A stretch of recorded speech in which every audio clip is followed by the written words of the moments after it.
Welcome to Audio Carnage Podcast. We are here with Carrick, always. Audio Carnage COVID-19 edition. This is the quarantine edition. That's why we're all sitting so far apart.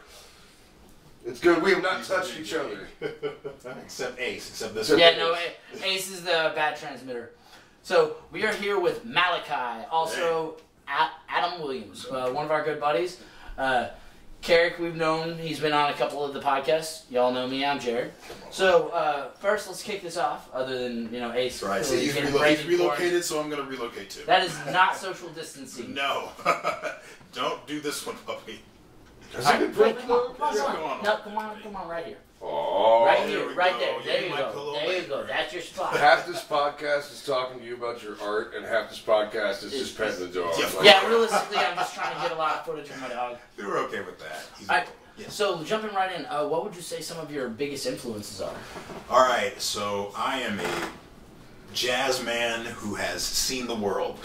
What that means is it started off with Pat Metheny, Duke Ellington, Chris Body, very like... There's some Gershwin in there, for sure. Absolutely. Yeah. And I remember, what's his face? Mars Lasar. He is a very strange name. Absolutely strange name. And musicians like that work like choral, they kind of work in a lot of choral ways. Does that make sense? Yeah, so, the piece of music is there, but what is really the focal point, what provides all the counter melodies and dynamic is really the vocal line. Yeah. And I also grew up as a choir child. Yeah. So that's how I saw music collectively. Even with video games and in film, I always saw things as chords. Go ahead. I'm so sorry. I don't mean to cut you off, man, but I was about to say, because I've been listening to you play for a while now. There's so much video game influence. Like, it's really subtle, but it's like almost always present. Yes. I don't know if anybody else noticed that, but yeah. Yep. I was when I was in there listening to you warm up and everything like that. I was just like, man, there's like some Final Fantasy in this. There's some like Bomberman NES in this. Like there's that too. It's funny that you mentioned that because are you familiar with Nobuo Uematsu? Yeah. So I had a chance. The listeners might not be so. Okay, so Nobuo Uematsu. The listeners might not be. I totally know those who may not know. Nobuo Uematsu. Yeah, because we have listeners. He's a Japanese composer who, up until about Final Fantasy VIII, made single-handedly the soundtrack for all of those games. Which arpeggios.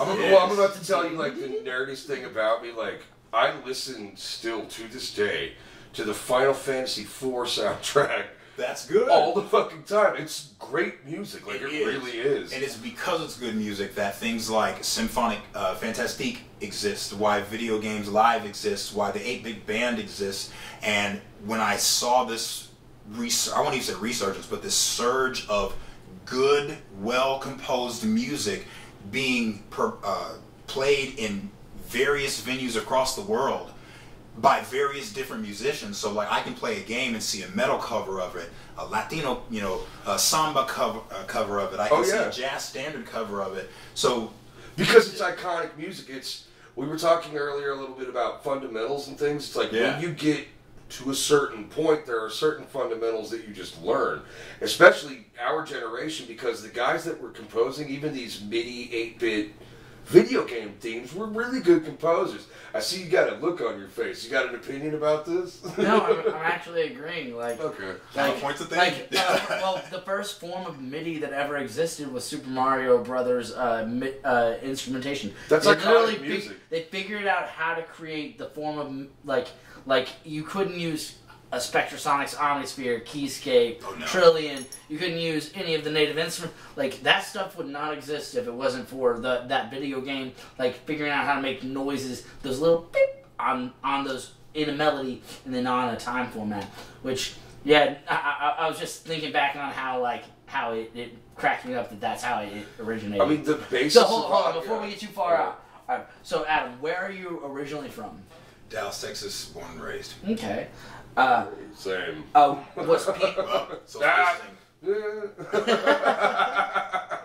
Was was piano your first instrument? Yes, before voice? Yes, actually. Because I know you're a vocal teacher also. True. So that's the day job. So you get paid to do music. Fuck yeah. Oh yeah, there will not be a complaint on that. Now, if any of his students are listening, don't say fuck. Yes, do not. That is not a fucking good idea. It's a fucking terrible idea. Sorry, Mom. But I grew up playing piano. I was fortunate enough that my dad plays piano, and my mom happens to sing, and so I grew up on the musical side of the fence. Can I go for it? I'm sorry. But I also come from a musical family. Like, did you have anybody else in your family that just kind of like leaned that way personally anyway, besides your parents? Either someone can sing or that's it. The only people who could that's play legit though. were like me, my grandfather, and one of my aunts who passed away. But I mean, I'm just saying. In my mind, it seems likely that your family was probably like everyone could play. Because they could all sing. It's just like who chose to pursue it. That's really it. That's honestly it. You know, you have a gift or a propensity for stuff, and that works across all disciplines. You know, I can draw really good, but are you going to commit to it? And do you have a support system that will actually nurture you through the woodshed phase? Or, most folks don't have First that. step, first step being great at something is sucking at something. Yeah. Mm-hmm. No, actually say that again. I talked over you because that was really good advice. First step at being great at something is sucking at something. Oh, yeah. Not my quote, but it's a good quote. Absolutely. So what's the best concert you've ever been to? That's a good question. Well, I mentioned his name already, and I will mention it again because it was one of those. I was going to say Opeth, but the only reason why I'm changing it with a jazz person is because of this reason. Pat Metheny, when I first saw him, again, he's one of my muses, y'all. Like one of these people who rapidly changed how I play. Yeah. He does on guitar what I do on piano. That level of expression where you can play a chord and see mountains or get a very specific emotion. He knows how to do that like a master. And he also has one of those like guitars that has like 9 necks on it. Oh, yeah. So he's like playing this thing like this circular harp. It is the weirdest thing I ever saw. But the first time I watched him, I was like... JoJo's thinking about making a double neck guitar bass. Why not? Why not? I wouldn't even know where to begin. I would. I absolutely would. I know exactly where to go if I had both. Well, loop pedal is what I'm thinking. Yeah. Lay down the bass line and lay down the guitar line. So again, this concert was like this amazing transcendent. When was it? This was maybe about 3 years ago at the House of Blues. Nice. And he came with in Dallas. He came to the House of Blues with his group, and he's one of those like he kind of rotates it out from time to time. I guess that's kind of what those musicians tend to do. And so, what they is, it's like a whole crew. Like these guys all have their own side projects and stuff, and then when they can get together for it's like, hey dude, I really need a bass player for this thing. It's like, well, we've already got 2 fucking tours together. Let's do it again. You know what I mean? Yeah. And so as I watch this group, first it starts off with him doing this piece. I don't know the name of it, maybe something new. And as I'm looking around, everyone is transfixed. There's not a beat, there's no tempo. It's all rubato, so it's like slow and fast like that. And I'm looking around like I'm caught up in the mix, but then something just said look around, and everyone is just wide-eyed, bushy-tailed. And I had not seen an audience look like that towards another musician like in person. Nice. So once I saw that that's like a power that you can have as a musician, I'm like, all right, I need to figure out what is he doing to get this captivation going on, Mine's Weird Al. Oh, really? Okay, I need to hear this. Let's go. No, it's like all this stuff you just mentioned about having this transcending. I had the Weird Al concert. I saw like the Bronco Bowl or some shit. Okay. It was because again, we were talking earlier. Like I consider myself really more of an entertainer that knows how to play music than an actual musician. Yeah. And so like the pageantry in this fucking thing, this show was outstanding. Like I remember sitting there just like, this is the best shit I've ever seen. I saw Deep Purple laser shows, and I saw the Who play. Like I saw Clapton at Crossroads, man. But Weird Al fucking smoked it. What? Oh yeah, it was like, go to a fucking Weird Al concert, everyone. That's just good life advice. PSA announcement. That's a bucket list thing you should put on there. Go to a fucking Weird Al concert. It's insane the level of detail he goes into his show, and then the sheer musicianship of his band. And also, I don't know if you know this about Weird Al, but the dude can shred an accordion like I've never seen. He's a very talented musician. I never knew this. So switching gears, since that bastard just won't come on to the podcast. That's true. Weird Al's great, but he hasn't been on the podcast yet. I'm done plugging you for free, Mr. Yankovic. Alright, so when did you come to Denton? I have been in Denton, for the last, 7 years maybe? Maybe it's about 7. What brought you here? College. UNT? Yep. I went to the School of Music and got my degree in vocal performance. And it's crazy because they were like, you need to pick. You know, some colleges were like, do whatever you want, be all hip. No, they're now. They straight up said, UNT, there's a reason that they're great, it's because they demand a lot. Yeah, they do. I have watched people, because I am unlike you guys, not a learned musician. I learned how to play on a porch. I'm not saying I'm better, you're better, fuck y'all, I'm great. What I'm saying is... This week on Carrick Hates Himself. That's true. Follow me on Facebook. You'll get a whole load of that. Anyway, no, what I have, though, is, I have a lot of friends in this town that were music students, and I have watched people snap, bro. Yes. UNT does not mess around. There's a reason that it's such a prestigious musical track to take. Can I give you just a glimpse of, how you get grades there? Beta blockers? So, if you go in the music program, but especially, the vocal program, you get these juries. Everybody's got juries. Yeah. But in the vocal world, all it is one concert.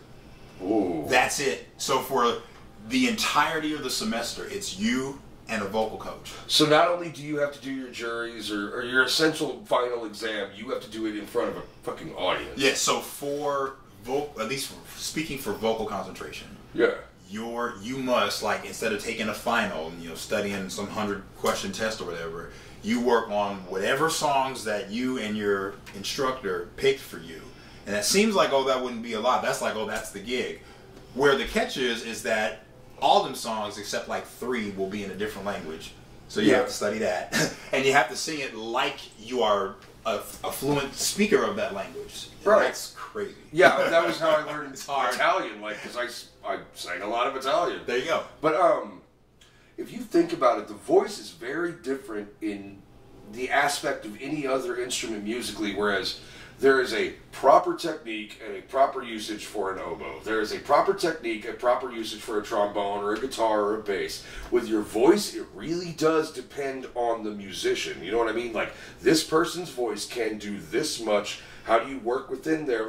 There are certain techniques, of course, you can learn, but when you make or break a singer, everyone's voice is unique. It's totally unique. Absolutely. So for the listeners, there's this thing called timbre, and that is basically the word that says this is what you sound like. And guitars sound like guitars. Pianos sound like piano. Your voice sounds just like you. There is nothing else you can do. And that's the entirety of my life. That's how my entire philosophy. It leads all the way in it. So, what was the first album you can remember listening to on repeat? Oh, that's a good question, man. That is hard. Can we narrow it down to genre? Yeah, I mean, you don't have to give a hard one, but what's the first one that really stuck out for you? That's just over and over and over and over and over. Something you could not get. You woke up thinking about this music, you went to bed thinking about this music, and you listened to it all fucking day. Okay, well, no pressure. No pressure. Wait, you gotta get this is the first one you can recall, not the most influential, not the most, just not the first. What's the first one that you can remember being oh shit. Here you go. Here's an unexpected answer. I know mine. Well, yeah, my unexpected answer that that I've spoke about once before is Space Jam cassette.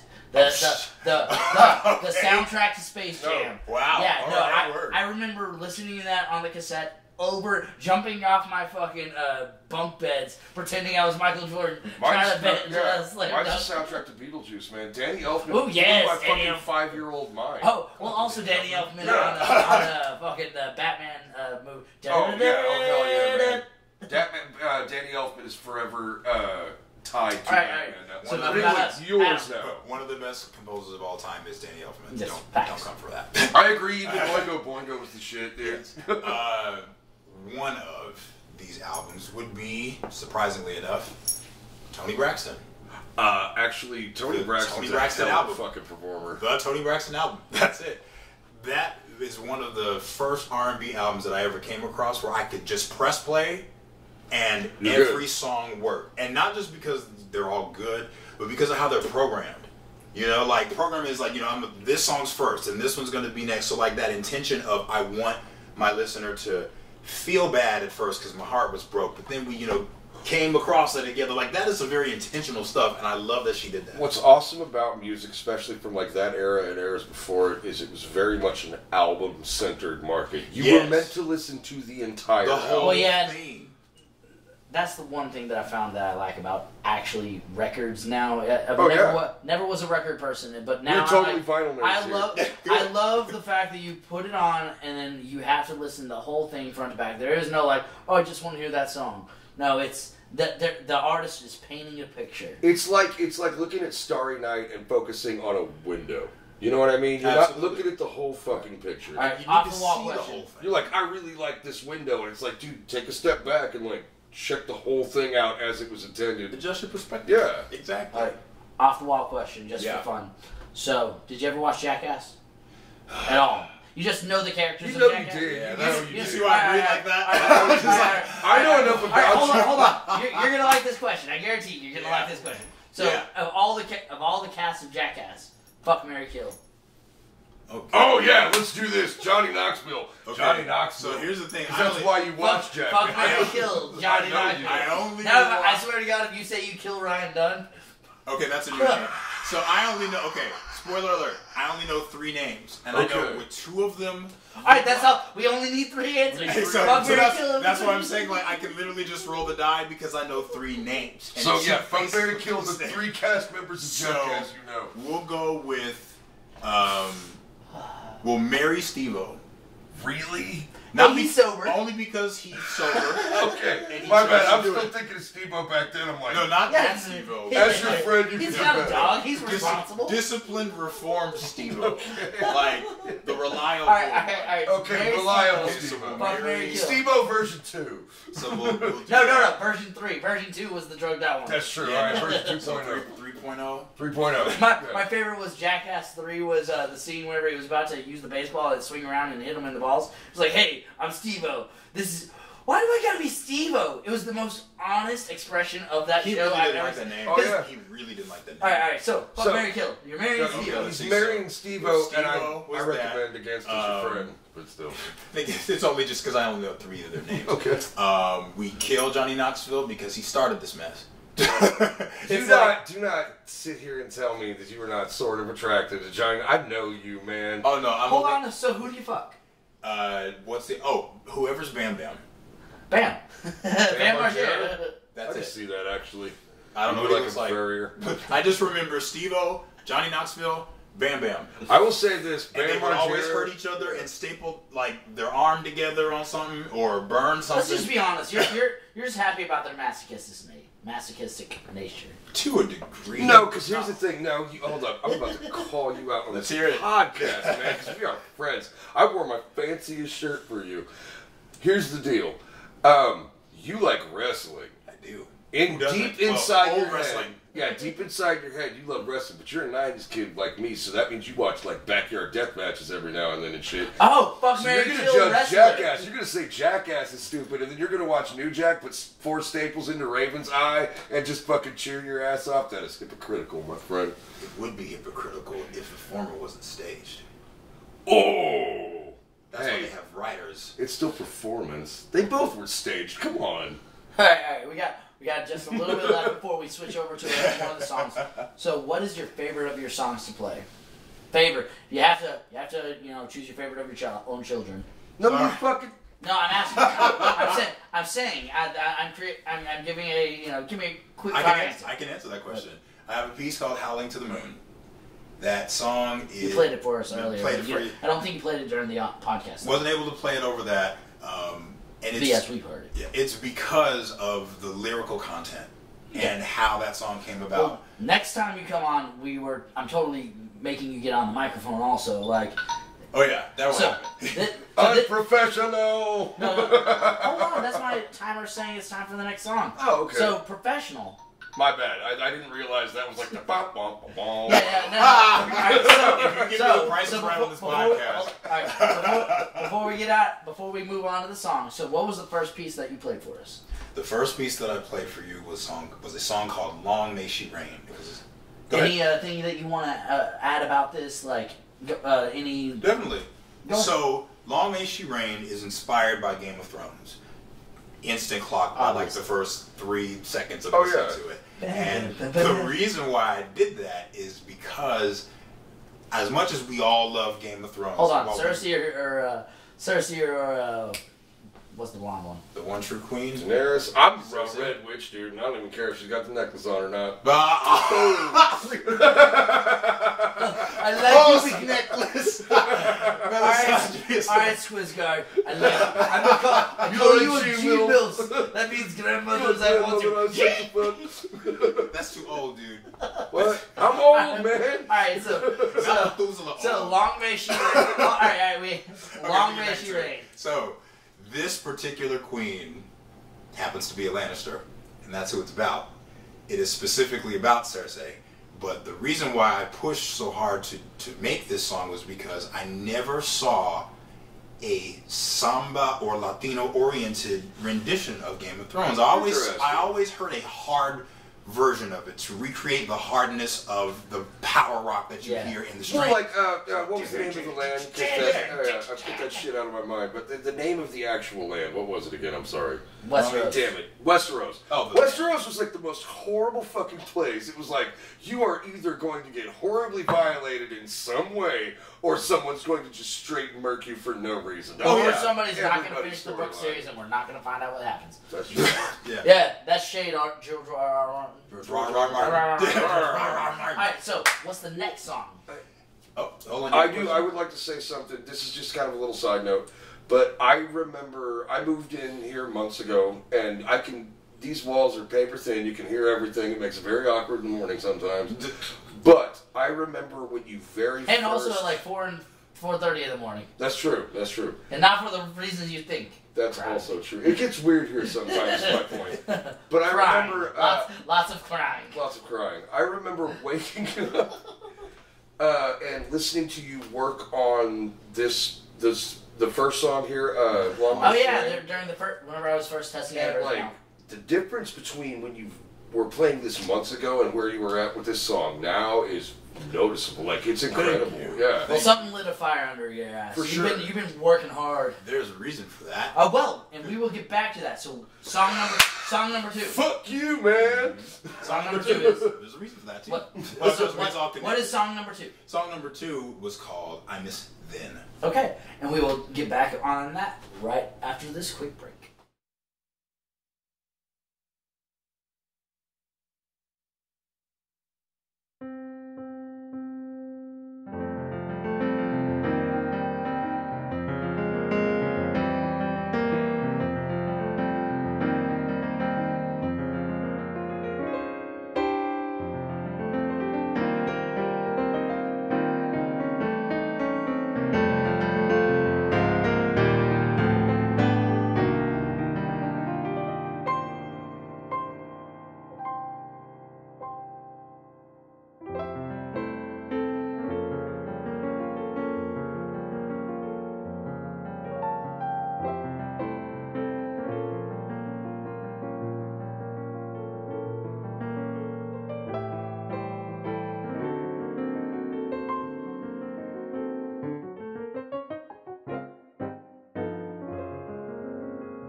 Welcome back. So that was what song?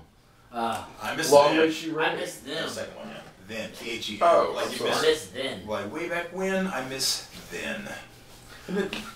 It's a song that means exactly what it's supposed to mean. You miss a moment in life where either things were good or you were under the impression that something was good. Or at least like simpler. Just it's something that like invokes nostalgia. Correct? Yeah, a nod to simpler times. All right. That's really what it is.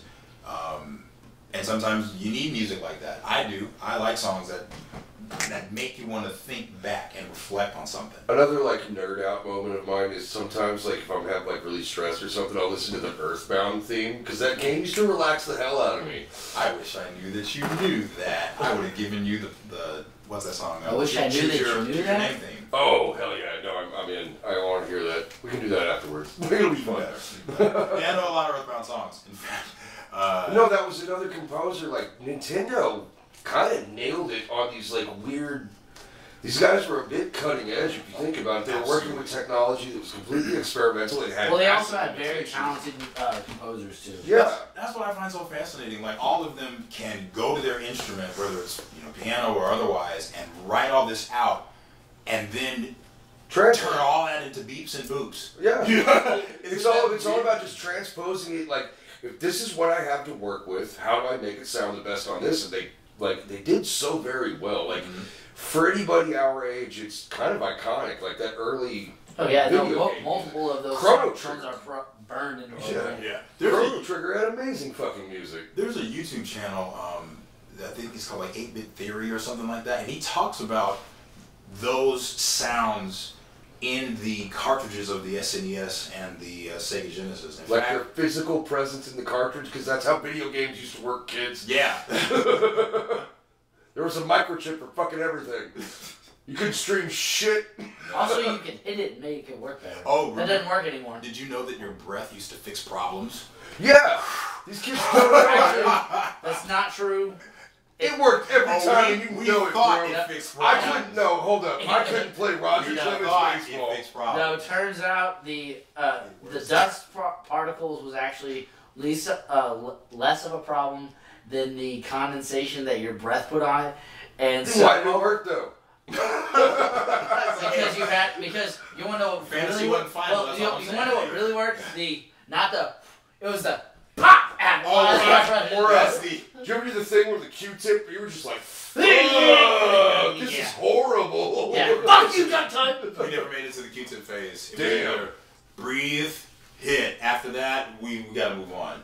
Oh man, that's the whole thing on the Yeah, Q-tip. move on. You can see just how fucking dirty your game was with a Q-tip. You pull that thing out, you're like, why is this black? Like, ooh. Oh. It was terrible. You kids don't know. It's so easy for you. Now you just download shit. Right? No Q-tips for you. No Q-tips. No Q-tips for your Fortnite. Q-tips will not fix your computer. Yeah, no, you're right. Not canned air.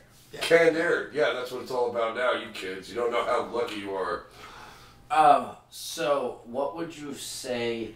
What would be the person that you would like kill to open up for?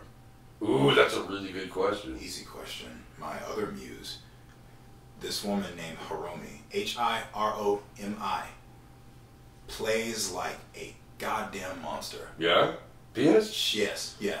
That's when you made that statement earlier of when you were working Long May She Wrote, months before. Yeah. And now it sounds completely different. It's because of her. It's because I watch how someone who's so short with hands so small command that instrument. Because you have neither like of those that. things. You're a very I tall am man. big. with I huge goddamn am a hands. big dude with oven mitts. Yeah, That's but you're amazing. tactical with them, so you're able to like. It's like his little spider fingers. You're one of the fastest pianists I know. Well, thank I've you. only seen like 2 other people that I went to college with that I would say like, and it's not that I would say that they are better than you. It's honestly that they probably just were way more eager to show off than you because they are. Oh, you mean they were lead guitar players? No, I'm not talking about my guitars. I'm saying like these guys were. They're like socially awkward, but they can sit down and just like. Whereas you can talk with anybody, and and your speed's the same. It's just also I would say that you have a much more dynamic range. Thank you. Like Yes.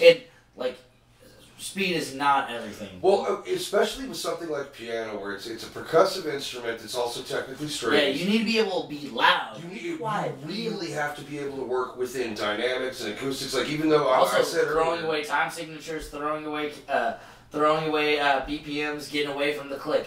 Something that is a lost art. Being able to just like jam. Yeah, just jam. Like, feel it and go with it and see if you can get other people to feel it. Like, a truly good jam session is when you were dealing, and like, there's not a click track, you're not trying to write a piece of music, you're trying to make music. It's totally different philosophy. Like how you talked about with your the favorite concerts you've been to. Like that artist was going all over the place. Yeah. And everybody was just entranced. Because they're like, that's awesome. Well, that's awesome. Well, that's different, but awesome. Yeah. I will say, though, there's a fine line between, like, jamming and really feeling your art and then just kind of on your fretboard. You know what I mean? Like, really subjective. Just noodling. It is. And I think that's something that really helps kind of define which is the two. Honestly, you have to allow yourself to think like them. You have to do both. Yeah. You have to find both. the common balance, you have to do both. Yeah, because unless you're present in the space for you to actually like be in it and hear the music and let it affect you,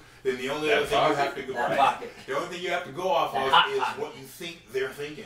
Yeah. You know? It's all about feeling like, it's like, okay, because I have a theory. I have played with a guy, Ghost, who helped start Diesel Beast with me. Yeah, I was playing with that guy for 12 years. Amazing. Shout out. Shout out to Ghost. And then I also played with my father and my uncles like my entire life. So I got to a point with both of those individual groups where I knew where they were going before they went there. You know what I mean? Like, I felt exactly what... You could hear how it was in, like... patterns and... Bam! Bam! Yeah, like, I know exactly... Like, I played with my dad for so long. Shout out to Bone Doggy. Yeah, you know where the drop is. You know. I know exactly, like, on new pieces of music that he's showing me for the first time. I know. And it's just like, oh yeah, it's like familiar song structure and nuances of how you write. Like, that's good. Well, also, that's good sign of musicianship too. I like that. I understand his nuance. It's kind of like, you know what I mean? You've seen Sam play, and you're just like, what the fuck is going on? Shout out to Sam Tebow. That dude's a bad dude. You know you're right. Oh yeah, no, he's fucking. Yeah, he's amazing. He'll be on the podcast. He was supposed to be on season 1, but I'm sure he'll be on season 2. And if he's not, then we'll all as a friend group yell at him. We should record that and post it on your site as well. Just us screaming at Sam. Shout out, Sam. We love Death Metal Choir. But Death Metal Choir. Why? We're not doing that now. That might be a thing. So anyways, so why aren't we learning how to Gregorian chant? What a death metal choir is essentially Gregorian chant. Just, oh wait, no, you haven't seen the actual like metal singers from Doom. Remember that? Oh yeah, I got you. Doom, like the metal singers. DOOM or D? Yeah, the new game. I've been playing through Doom Eternal. No, It's not a choir, but that group of metal singers. Have you played doing Doom that? Eternal? Epic. I watched. No, that's a good question. Have you played Doom Eternal? Because it's fucking rad. Like, holy shit, that game is metal as fuck. Yeah, they made the simple as this. They made the double shotgun better by adding this thing called a meat hook. How can this go wrong? What you do is you point your gun at an enemy that's far away, and you pull left trigger or whatever if you're on mouse that button. And what it does is it shoots a hook at this dude and pulls you towards them. So all of a sudden you're like face to face with them. So it's like the hook shot from Link to the Past, but it's like but you're brought up right face to face with them with your double barrel shotgun. So you're like, coming for you, buddy. And this is not even like a complete rabbit hole, because we've been talking hold on, no, before we talk, they ain't paying us. Before we plug Doom Eternal anymore, Doom Eternal, get it now. Doom Eternal? No, but I mean, hold on, I gotta tie in. Okay, my bad. Okay, what would you say is some of your favorite media? I know you love anime, television shows, movies, books. Books is a solid question that I want to know about specifically. But give me like a handful of like TV shows, movies, like like standard like visual entertainment. Anime falls into that. Like okay, so just think about it this way, like. We're all sitting there apart.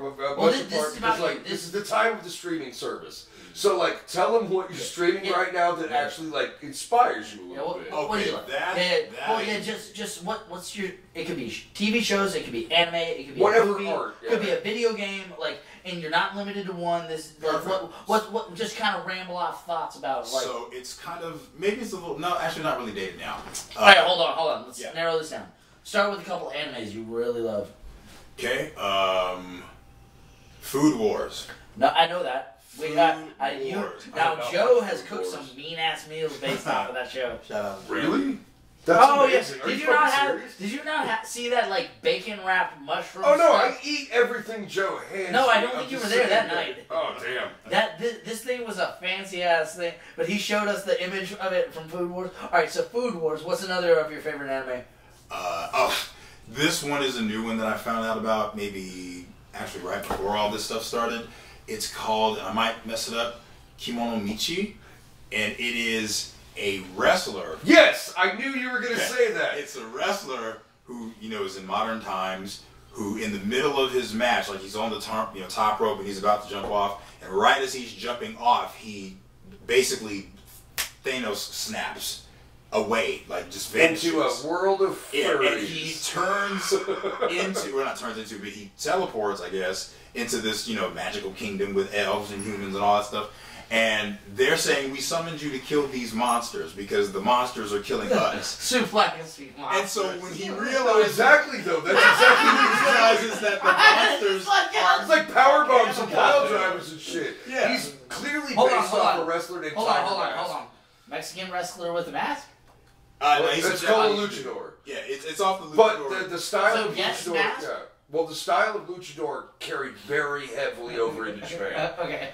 Yeah. Okay. I'm giggling this time. We're fans of this shit. I'll hit you with the chair. I'm laughing just because of the imagery that comes to my mind because I haven't seen it. Well, it gets progressive. So we'll check into that. So give me one more anime that you really like, and then we're going to move into another different type. I want to talk about the goddamn luchador anime. No. Fine, it's not my show. I'm a guest here. I got it.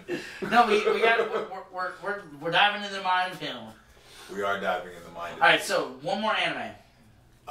So Food Wars and Kimono. What's Cowboy Bebop? Okay. Yeah, that's my dude. So, yeah. Live action TV shows. Brooklyn Nine-Nine. Hell yeah. Also, Holt. That actor, I think his name is Andre Brower. I may be wrong about that. He doesn't even have to say anything. He walks on screen, and I'm already laughing. You know what I mean? He's amazing. He's one of the best characters I've ever seen in television. Period. Well, there's a reason that show got shut down, and then within 3 or 4 weeks, it was immediately brought back at a different. It's location. one of those shows like Firefly or something where the cast is so undeniably great together that the cult following is the chemistry passionate about it. Now, unfortunately, Firefly just gave us another movie, not a. What do you mean, unfortunately? I'll watch all the Firefly movies. Well, no, I'm saying unfortunately that we only got a. We got a movie. I'm sorry, I missed that. All right, so Brooklyn Nine-Nine. What's another one? There's another one, and I'm really into this chick. Her name is Claire Saffitz, and she is a part of BA Test Kitchen. Check this out. All right, let me rephrase my question. So why do you love The Office, and why is it the best show ever? I don't answer your question. I'm joking. Go ahead. What you're saying. This is good though because it's helped me out with a whole lot of shit too. So this chick, her name is Claire. What's it called again? It's called Gourmet Makes. Okay. She will take a Kit Kat or you just like watching Reese Park. I was just thinking the same thing. I'm sorry, man. Yeah. But she takes it and figures out how to somebody make who's so concerned about your diet. You watch a lot of junk food shit. And she makes it gourmet. Okay, so that's two. And on top of that, she's a part of this group where they recreate stuff just by touching it and without seeing it. That's witchcraft. And yet they do it. It's that sort of stuff. It's ingenuity. So when I watch stuff like that, I watch to see how resoureful people can I'll watch a show how creative that shit. they get. I'm like, that's awesome. Yeah, I'm totally.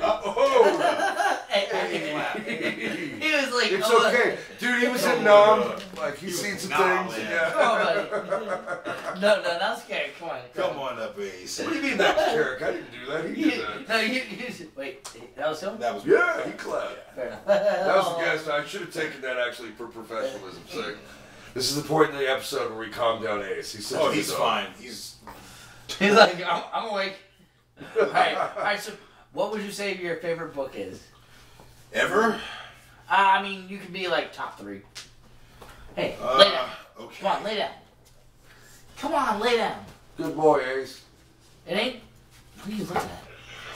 This is something, I mean, like... I love that he's kind of jumping all around. He's like, books? Alright, so this place may or may not be haunted, and it's the dog that's convinced me so. He's specifically looking at this light. He's like, we don't need to talk about books right now. There's something going on with this light. Alright, no. Like your favorite book, not counting the fucking... Not counting this adorable dog that is right here, that is now jumping at the chance to jump at this lamp. I didn't say this, I'm not saying this derailed the podcast, I'm just saying this is a plot twist. It's just making me giggle. Because I've never seen a dog this enamored over a ceiling light. This is why live entertainment will never go away. We were having a great conversation. About what should have been books. And then the dog clearly sees a poltergeist. Lay down, buddy. Lay down. I almost forgot just because it came to my mind. Good. Happy, that show. That show's amazing, yeah. And Chris R.I.P. Filoni, alright, first off, that guy, I've seen him in so many different... Oh, yeah. Well, no, that's the best part of Happy. He's basically playing the character he played for fucking, like, 10 years. Oh, yeah. Well, no, but he's done, like, because he did Red Hot American Summer? He was on The Oz, which is an intense-ass show, and he played an intense-ass character. Yeah. He did Law and Order for fucking ever. I've seen him in so many different kinds of roles. He's the dude that played Freak in Harold and Kumar. Yeah. Oh, yes, you're right. He lets himself be all of the things. Everything. He's not like, what's his face? He's completely fearless. Jason Statham? Like, I've got to be tough forever. Jason Statham. I'm Jason Statham, you know what I mean? Yeah. You know what I mean? This haircut right here. That's what inspires this. But yeah. Jason, I'm Jason Statham, you know what I mean? Carrie, I need a collared shirt. You convince me. If you can do the splits, you can be Jason Statham. I cannot do the splits. No, I could do them once. I could do them once. No, you guys are going to have to take me to a hospital afterward. I'm not taking you anywhere near a hospital. They have more than enough to do then right now. You need to find me a fucking more than enough to do right now. Yeah, buddy, you're just getting nice. We're going to drag me out into the woods, find me a witch doctor, she's going to like throw some onion springs on me. Enough about Carrick's nuts. So, alright, so we never got an answer. Favorite book? That is a hard one. Top 3. It's hard for me because I don't read as often as I should. Well, it's the Bible. It's the Bible. No, growing up. Growing up. Oh, growing up. Okay. Let's see. You know what? The Goosebumps series. You know what? I love those fucking things. Which of the Goosebumps? Now, I don't know which. I mean, clearly we have some Goosebumps. Because I used to do the one where you could like flip. Hey. You made a decision and you flipped to the. It was a choose your own adventure. Choose your own adventure. That's it. Choose your own adventure book. I used to like those. Actually, you can almost argue that your choose your own adventure books were your favorites. Is that what you're saying? That Me makes too. sense. Yeah. No, there was a whole series. It was a total like choose your own adventure ripoff of Dungeons and Dragons. It was called Wizards and Warriors. Okay. And it was amazing, dude. Like, if you were a wizard, you had to choose the proper spells to go into battle with. If you were a warrior, you had to choose the proper weapons to go into battle with. And then, like, I don't know, man, choose your own adventure books were crazy for the imagination. Totally stimulating. That's why I like it. Yeah. That's why I like it. Because in a way, it's like my younger self, always thought that books were finite. Yeah. You must do what it tells you to do. Oh, yeah. I don't know why I was defined like that. Well, linear is linear thinking. Yeah. You could argue that in these books, it's kind of like video games, like from the 2000s versus video games now. Well, look at you have to go this path. Ooh, I have a question for you. We've been talking about video games all night. Save the question. Right. Yes, your show. I'm sorry. So, can I answer you with a book question? Yes. And this is a strange thing because even though I did, play video games a lot, I actually went and it's like Barnes and Noble and found video game books of the video like Metroid novels. Well, like Halo had their own series. Like originally, The Fall of Reach was a book, and then they made it into a video game. Yeah. And because it was a good one.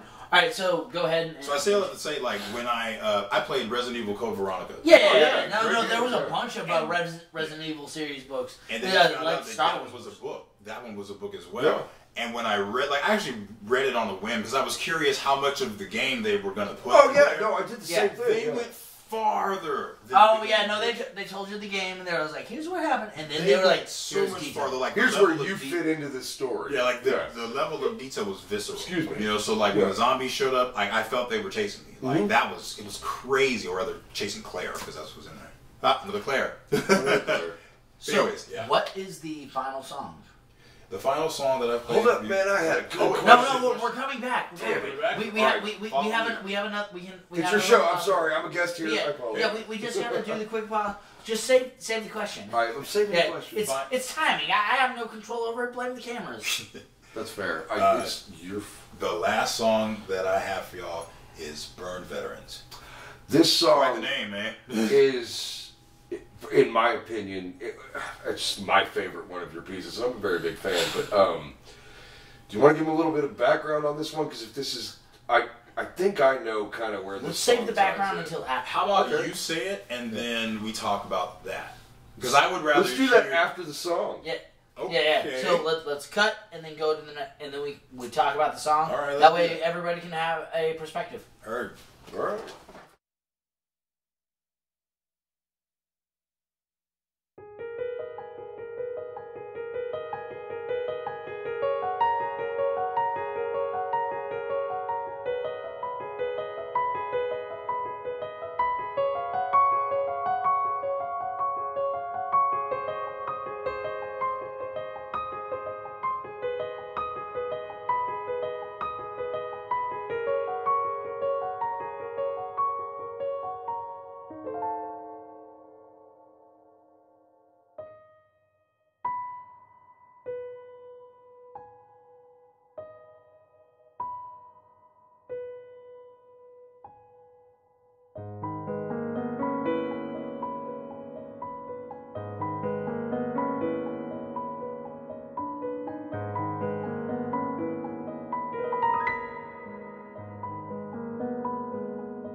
So welcome back.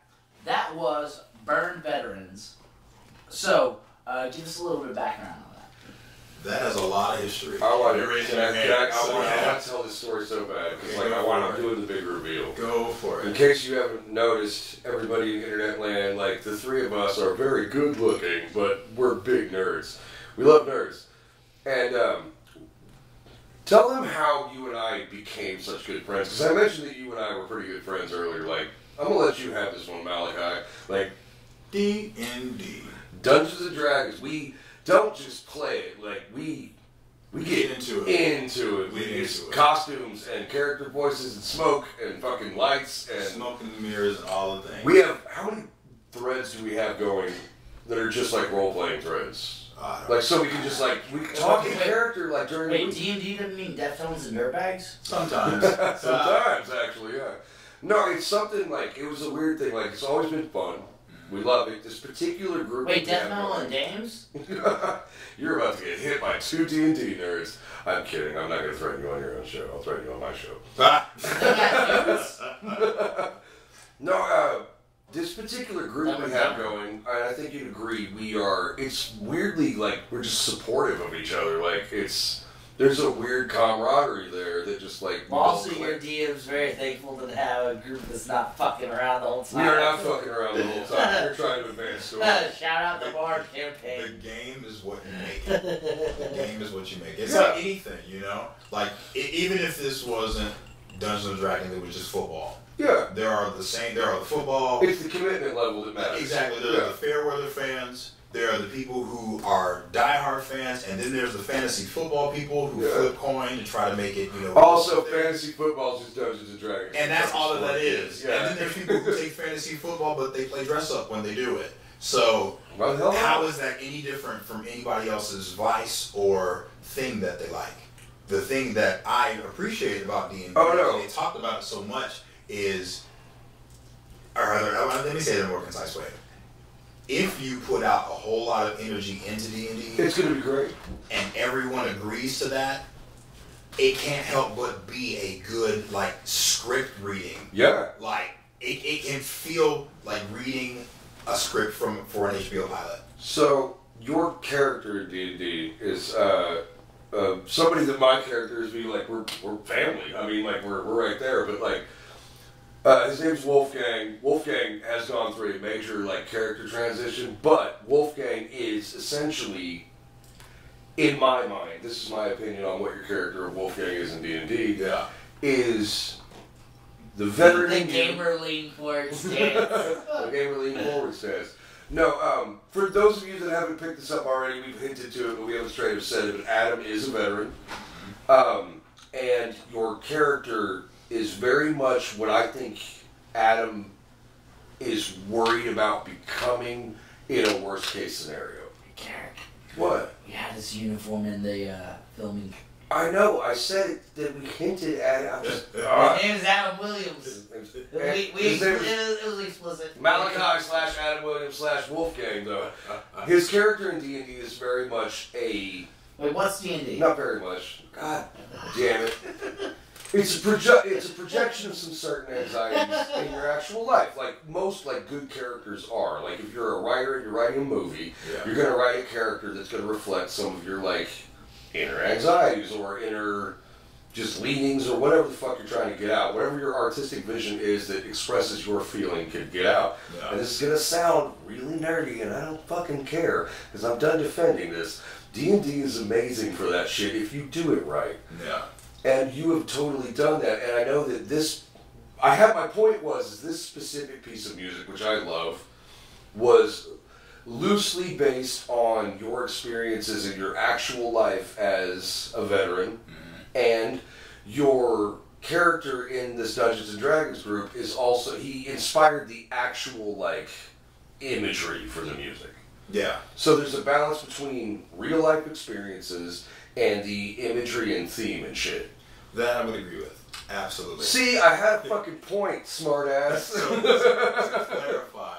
I didn't derail your point. I added a little anecdotal. Please explain to us your great piece of music that we just anecdotal shit talking. That's it. I was just like popping and be like, fuck you. So when I first made that piece, it did start because of D&D. You know, like, it started that way. Yeah, it started that way. There were some, things that happened with the story where my character. It gave you the foundation. Died, and that's where I almost died. Yeah. But that's important because. Who saved you? There was somebody that saved you. Someone who shouldn't be named. He's super handsome, broad shoulders. I'm just saying, like, yeah. Hold on, I wasn't in that game. Someone for this person.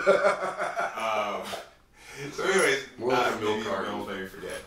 The reason why it's important is because my character almost died, like on the cusp of death, and that was in part of a sacrifice. Like basically jumping on the landmine. Yeah, which you absolutely. Which in the game that's how it happened. Yeah. But here's where the real life comes into play.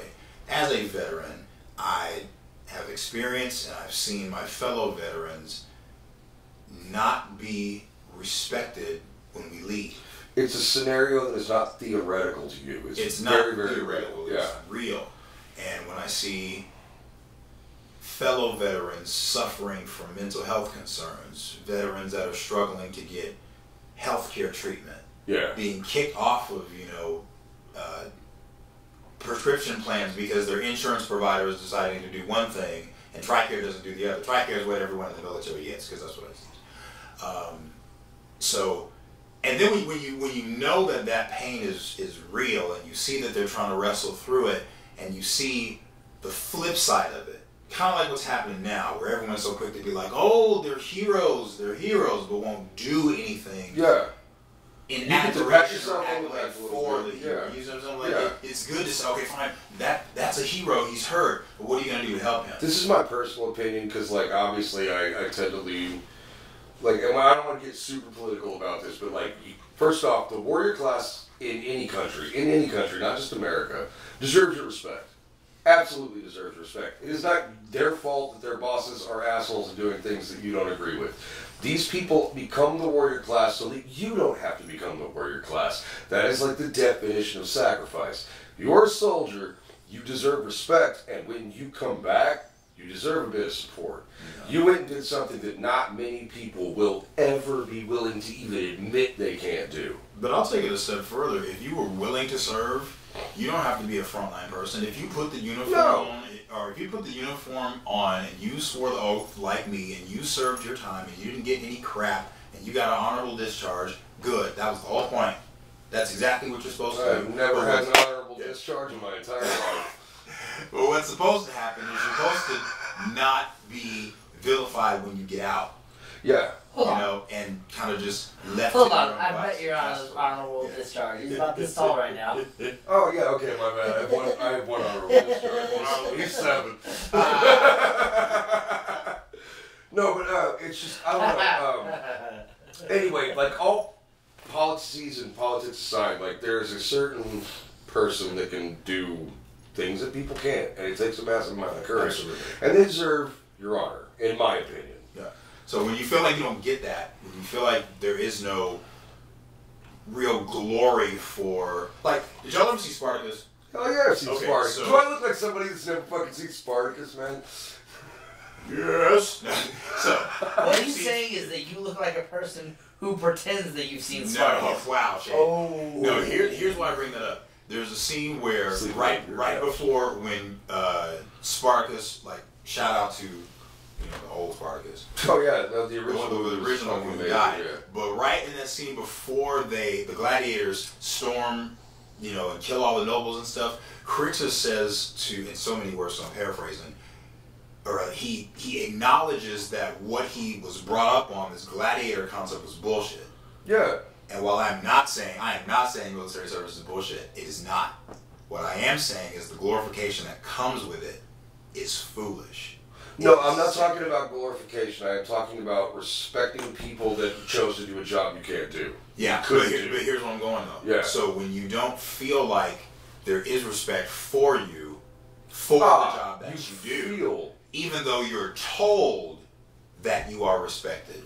Soldiers are told that they are heroes every day, but let one soldier with let a homeless veteran with a sign say, need help. Watch how many people go past him. Yeah, for sure. But that's supposed to be a hero though, and he can be in half of a BDU uniform. he can have a veteran's hat on, you know, survive X war. Yeah. And people will breeze past him like he's not even there. The piece exists basically, and you've heard how it ends. It's singular. Yeah. It's like the candle that's finally out, and it's like, well, I tried. Yeah. That sort of thing. And the whole point of people listening to Burn Veterans is not to, you know, I'm a man and I'm gonna do this. It's not that. No. It's to recognize that amongst you is hurt people. Yeah. Amongst you is people who put the uniform on, don't have a scar on their body, but they are jacked up from some stuff that they've had to live through or endure. And then there's plenty of people who've never served at all, but have also lived through some very traumatic stuff. So we're all kind of living in this cesspool of hurt, but the only time we really talk about it is in very like specific moments. It's the only way we will help veterans, as that's the nature of the piece, is if we dare to help everyone, because we are exercise compassion, and so compassion has to be the order of the day. So at the end of this is not a song about veterans or military service. This is a song about human decency and compassion. That's what it goes to. Yeah, that's what, because I thought it was about the BFW, but okay. I thought it was Dungeons and Dragons. This is fascinating, right? That's how it starts. But I mean, my pieces work bigger than that. They may start from a small seed, you know, oh, this quirky idea or this concept of, hey, I've never heard this theme in a samba rendition. Let's try that. You know, I can get experimental and alchemistic with stuff, but sometimes there's a story that needs to be told. Specifically. Yeah, well, it kind of ties back into, I was talking earlier about listening to you develop the Game of Thrones piece and like how much it's changed. And like, so I knew this song back again in its early stages when it was kind of more about like the trials and tribulations your D&D character was going through. And now it's about like literal worldwide compassion. That's an amazing leap. That's the literal definition of watching an artist evolve his art. The first time I played that piece for you, there were strings in the back. Yeah. And so when I played it, everything was very long phrases, and it was meant like that. It was meant to kind of sit and reflect and do that. Yeah. But then when I, you know, upgraded this instrument, and it's amazing. You like the new piano? I love it. Yeah, new gears. It's Always nice. 8. It's amazing. Sponsored by Yamaha one day. But anyways, when I went to this new instrument, and I haven't found the right string to go underneath it, so I started just playing it as a straight piano. So the whole dynamic changed. Yeah. And then I had asked myself, I was like, is it worth trying to recreate all of this long passagey stuff, or should I just try to re-articulate it different? And so what is this going to sound like? What is this going to evoke? And when I play just straight piano and I let the silence do more of the talking, that's where you really start getting struck in the feels, where you're like, oh, that like there are pieces that are like clearly desperate. There are pieces that are clearly hopeful. There are parts of that song that are clearly like angry. You know what I mean? Yeah. There's a lot of emotion. I've been listening to you play for a while now. This is one of my favorite pieces that you do, and I'm not just sitting here trying to like, you know, stroke your back. No, it's an like, honor. Thank you. This is a really good piece of music. Like I love watching you play this. That one piece that you were talking, or that one section that where you said angry. I know exactly what you're talking about. And this. That's my favorite part of the song. It's not even my story. It's my musical interpretation of a segment of a news segment that I saw about veterans struggling to get access to healthcare. There was a veteran, I believe he was a Marine. His knee was amputated or was blown off. So his leg was blown off from the knee down. That's what I meant to say. Apologies. And they show him on the phone, on speakerphone, trying to get access to a representative. He's on the phone for 4 hours. Yeah. And it's all like, you know, time stamped and all that stuff. And keep in mind, this is a man who maimed himself. Who's maimed? Because he was maimed called like in duty. You know what I mean? Yeah. And so, you know, you see the timestamp. It's, you know, 4 hours here. Then he finally gets someone, and then they ask him, you know, can you get this paperwork? And then you get swept in the cycle. So you watch this go on for, I believe it's like 6 hours total. Jesus. For him just to make an appointment. Yeah. And when I watch, like, I as a veteran who happens to be at least able-bodied and fully limbed, I'm like, I'm so upset just watching you because I see the brokenness in his face. He's just like, well, this is what happens. He's like this is just how it is, and just kind of resigned to his fate, even though he's going through the motions. And I was like, that is not acceptable. No, I don't. That should not be the norm for anybody, but especially a veteran. Yeah. So that's where that anger comes from. It's like, this is not okay. I don't know. There's just the people that protect you, and whether that's on a military level or on a household level or whatever the fuck, like they deserve your respect and your support. Otherwise, they can't effectively protect you. You know what I mean? So if you want to be protected, it's in your best interest. Even if you're a greedy prick, you need to realize that it's in your best interest to take care of these people. You know what I mean? I don't get it. It's a very emotional piece. Like it is an emotional piece. We spun out kind of on this podcast and got very serious for a minute, but I mean, this is an incredibly emotional piece of music. It's a piece that we're encountering something like, despite what we're talking about right now, like the world's kind of going through some chaos right now. Yeah, like almost on a biblical level. So we'll see how that. Oh yeah, you heard about the locusts in fucking Africa? Fuck. There's a whole like a swarm of locusts like 20-mile wide. Blacks out the sun and it's annihilating crops. There's like a 20-mile wide and it's like 2-mile thick swarm of locusts. Is it seasonal or is it because of the absence? Well, they've always had locust problems, but like it's particularly bad this year. You know what? Let's not freak out our listeners. Let's lighten this up real fast before we get out of here. We're almost out of time. So, what kind of underwear you wearing, bro? What? Alright. So, what would you say your favorite local venue is? Ooh, that's a good question. As somebody that goes out and sees your friends play and you play. Wow. And, Okay. Well, it doesn't even have to be like a club or something. What I mean by local is it can be a big venue in Dallas. It has to be someplace. It could be the theater, UNT, man, like whatever. Yeah, drive to. What's your favorite spot? Well, I'm gonna answer it two-part because it just happens to work out like that. Okay. First one, Rubber Gloves.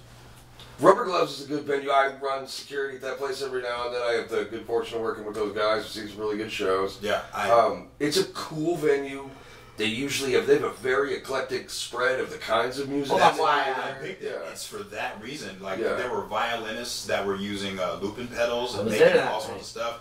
I think we played that night actually. DJs doing stuff. Of course, I've seen all kinds of stuff. Yeah, I've seen Diesel Beast up there. Limited Configuration up there. You didn't even say we're good. I don't know why I'm thanking you. You are good. That's why I said. See how I did that? I just. Or it's just the truth, you know, how like stop signs happy birthday. It's not my birthday. Oh, weird. I thought we had the same birthday. No, but I mean, I will say in Denton, that's actually a pretty good choice. Rubber Gloves is a little different. You know what I mean? It is kind of I love they survived this whole thing because there was a lot of potential there. And then the other half of that, just because I performed on this venue, it's the Murchison. The one in in Dallas. Oh, I know exactly what you're talking about. Is a glorious facility to just step in. When you walk in, I'm kidding. Like when your foot hits the ground when you walk into that theater, you hear like, yeah, like it's the perfect amount of like everything. You can hear everything so loud and yet it's silent. Yep. Final question. Final question. Present company excluded. What is your favorite local artist? Excluded. We are excluded. Yeah. Lament Configuration and Diesel Beast is not allowed. Although I feel like if I wasn't here... No, I'm kidding. No, you can't leave the room so I can answer this question in a specific way. Well, he found my plan out. Yeah. Okay. We were just both walk out, just like, alright, present company excluded, peace. Alright, now that Carrick and Jared are out of the room, Lament Configuration. I've only seen her play live, and I don't know the names of all of her songs, but I do enjoy her voice and the show that she puts out. So shout out Rach Ann.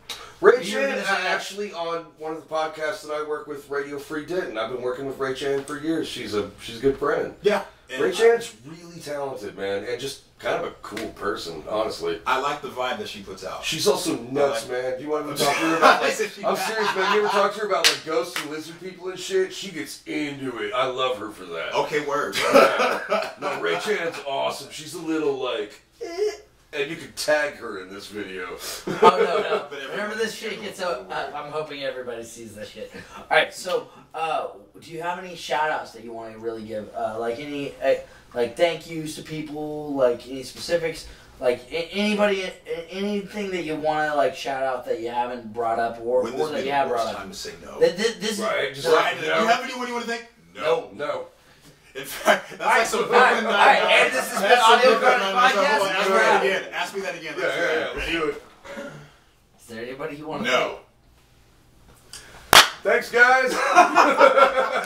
Shout out Carrie Coleman. Shout out Jared. Oh, shout out thank everyone. you, Joe Scalagi. I love all y'all. Thank you for supporting me. Thank you for all that you've ever done for me.